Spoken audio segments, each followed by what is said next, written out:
Okay, everybody, this is my spoiler review of The Penguin episode 1. Now, it was pretty cool to hear the Batman theme actually open the show. And it's also a relief to me that this is a sequel, not a prequel, because there's so many prequel traps. And sometimes when you're watching prequels, it doesn't have as much meaning and excitement moving the story forward of a certain universe. So it's cool they're doing the sequel, and that only takes place a week after the events of the Batman and really the catastrophe caused by the Riddler with the flooding in Gotham. It's also important to note, if you haven't seen the movie in a while, Carmine Falcone was murdered. So that's where our stories kind of laser focus on the results of that. And that's with his son, Alberto Falcone, set to take his place. So this sets up a really, really good scene with him and Oz. I love Colin Farrell in these prosthetics. It is such an amazing makeup job they do here. He looks great, and I love he commits to this limp. So much so in the scene later on when he's shooting at the kids that he's still limping while he's shooting at them. Just phenomenal. But this scene starts where Penguin actually goes to Falcone's office and finds blackmail and Councilman Haiti, which is setting up a storyline we don't get too much into in this episode. Now, the Penguin gets Alberto when he meets him to drink because he knows that's his weakness. And we'll see Alberto still does the eye drops. But Alberto says there's a new drug that is coming, something different that's going to be better than these eye drops. So that is what gets Penguin to sit up. And what's important is he gives Penguin the necklace that Penguin's going to give his mom later, which I think is a silly move because I feel like that's going to put a target on his back if Sophia ever sees that. But I think that's the charm of the character of the Penguin here, is that he doesn't do everything perfectly. He's very smart. He's a really good talker, but he does mess up. He has some blind spots. Now, what is so interesting is that we get that character work here with the Penguin where he brings up a former gangster he looked up to, which is Rex Calabrese, which is a character from the Batman comics, and he took care of people and he had a cigar in his mouth as he died. So this is who he looks up to. They had even a parade in his honor, and this is what the Penguin wants. But Alberto laughs at this and calls him the B word, and then he gets shot multiple times, which was a great opening to the episode to really kind of get you set for what we're going to be seeing in this show. And then the Penguin laughs, but he quickly realizes he's screwed up. Now, I love he throws the dead body down the stairs because of his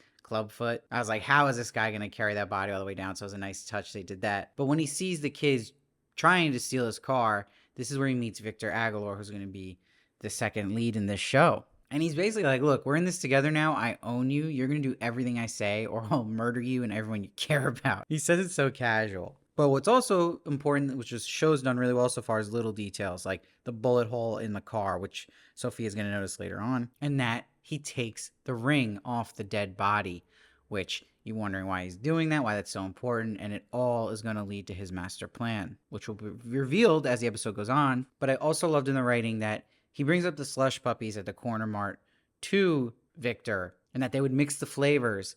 And he's like, you ever done that? And Victor's like, no, but I would like to in the future. This will have a huge payoff in the end and a very different vibe, too, because at this point in the show, Victor's terrified. But at the end, these guys are going to be partners in crime. And it's also got more meaning to that, too, where Victor's changing his life throughout this episode, that the Penguin's giving him this new path, which is the mixed flavor of slushy, you could say. And there's really funny moments with the Penguin, like him being mad about how many pickles he got in his sandwich. When Victor offers him one, he like scoffs at it. And I love the point of view shot they did in this episode in the morning where the Penguin is looking in the back of Victor's head and thinking about killing him, what he's going to do with him. It was just haunting. So Victor panics at first because when he goes into his coat, he thinks he's going to pull out a gun, the Penguin, to kill him there. But he offers him a cigar first. But then he basically says to him, look, I have to kill you. And Victor makes his case. He's like, I got ambition. I'm not a waste. This is the type of breed that the Penguin likes and can relate to. And he says, step out of line once and I'll gut you like a fish. This is great. And I love when he says, shut up, I want to watch the sunrise. That was so good too. I'm leaving out a couple words there. And I like we got, when we go to Penguin's house, a close-up of his clubfoot. We got to see it. We didn't see that in the film, so it was nice to actually see that. Now, when he gets called to the Falcones, we really see that plum suit and the plum car shine, which I love. And I love he just has these little moments like checking out how he looks in the car window. But this is where that plant, he is told, is going to get shut down. And he's pleading, and he brings up this new drug shipment idea that's going to come in. So this was Alberto's, and this is what Sophia overhears. Sophia Falcone being Carmine's daughter, played by the great Cristin Milioti. And she's done a lot of humorous roles of late, so it's cool to see her back doing more serious stuff. I almost had to get used to it at first. But she's fresh out of Arkham, And she says she's rehabilitated. And I love hearing just the words Arkham in any Batman lore. It always gets me excited. And she's suspicious of the Penguin because of him talking about this plan and having to do with something of her brother missing. So that's what she knows. No one knows that he's dead yet in the Falcone family. She also notices the bullet in the car outside and notices he's moving up in the world, and that could also be a motive. So she takes him to lunch, and people are looking at her, and she says she's known as a psycho killer, the Hangman. So she's just out and about now. So of course that's going to terrify people. But Sophia, we learned, was on the plan with her brother, so that's why she would know about it and wonder why the Penguin knows. But he's able to talk himself out even that, because he's like, well, I didn't know you were in on the plan, so I'm just getting ahead with it because your brother's been missing. Now, what I also love is Victor is thinking that the Penguin, when he takes him and they're in a rush, he thinks they're in trouble and something went wrong.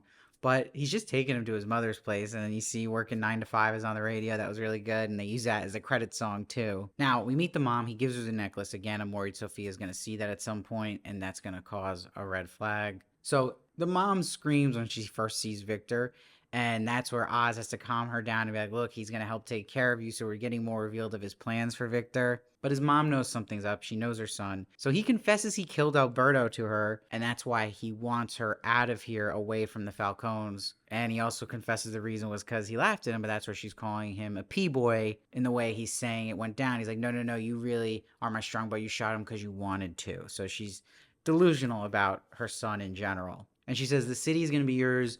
What are you going to do to get it? And you're seeing the way she talks about how owning him, that's the way he was talking to Victor. So you see where he's getting that from, and that she values those same things about owning and power. Now, a great scene is when we learn that Victor's housing unit was destroyed, and the Penguin says, what kind of life do you want? And he says that Falcones never know what they got because they always had it, never hungry, born full.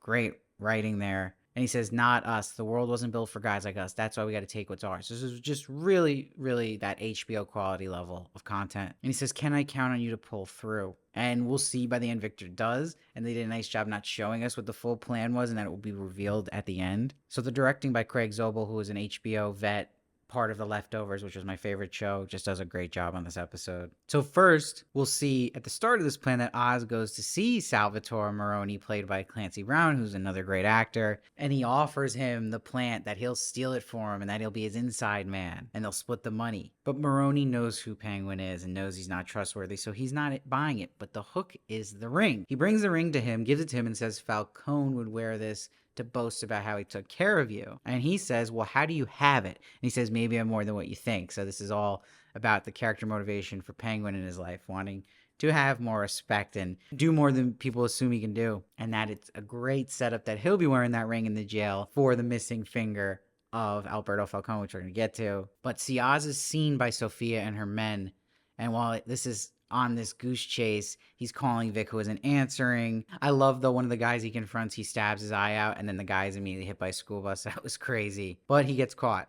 So he's stripped naked, because that's what they would do to Sophia in Arkham. And she brings in a kid that was in that group of trying to steal the car, and he remembers that plum car and Penguin because they're not forgettable. And she says this happened the night Roberto went missing. So then she shoots the kid, because then the Penguin says he's a liar, which was so wild. And the wire torture was brutal. This was a very, very effective, tense scene. But in the nick of time, Victor comes through, and the car crashes with their brother in the trunk, and the payback's written on the trunk door, the missing finger. You connect the dots. This is all to frame Maroni, so they think Maroni is the one who killed Alberto and has that ring on his finger. And the scream Cristin Milioti does here is incredible. So then it's awesome that we also get to see the Penguin and Victor just celebrate. But he brings up, well, you didn't get the head off. You didn't do the full thing I wanted. But he's like, it's room for growth, which was really funny. The next step, he says, is getting that shipment of whatever this new drug is and run this city. And he says, I want you in on it. So Victor gained his respect. And you get that payoff of the mixed Slurpee, which was really, really good. So honestly, I'm giving this premiere a 9 because so many things, little details were in it, but setups that had great payoffs in just one episode. And you got so much great acting by everybody here, and especially, of course, Colin Farrell as a Penguin. Colin Farrell is incredible at what he does, and I love him committing to the limp, never breaking. It's such a physical role, and he does such a good job. So it's exciting. We're going to see a couple episodes of this guy operating his day-to-day life. So it's really cool where they can go in the universe of the Batman, and I'm sure we'll probably see the Batman himself probably in the finale, I'm hoping. But I'm excited. I didn't think I'd be that interested in a Penguin show per se, but it's really impressed me. It feels like The Sopranos, of course. We were going to compare it to that. A little bit of Breaking Bad, too. I like the relationship that Victor and Penguin have built. There's a good chemistry there already, so it's exciting to see how he's going to influence this man. He's just going to be a completely different person than he probably was, or maybe always had it in him. But I like where they're going with it, and also that they're not making the Penguin like too much of a good guy. I hope they don't ever go down that road, because sometimes when they do shows or movies about villains, they'll fall in that trap. But I think they're just letting him be true to himself, the guy we know, but from a perspective that makes sense in his motivations, but giving him still that evil side. So I hope they don't lose that. They did a great job so far, so I'm giving it a 9. Really good writing, really good acting, really good music. I'm actually really excited now for more than I was before the show came out. I'm pumped now. I'm in. So let me know your thoughts down below. I'd love to hear your thoughts. I read every comment, try to respond as many as I can. Hit that sub button so you miss one of my reviews. I also do celebrity interviews as well. And I'll see you next time.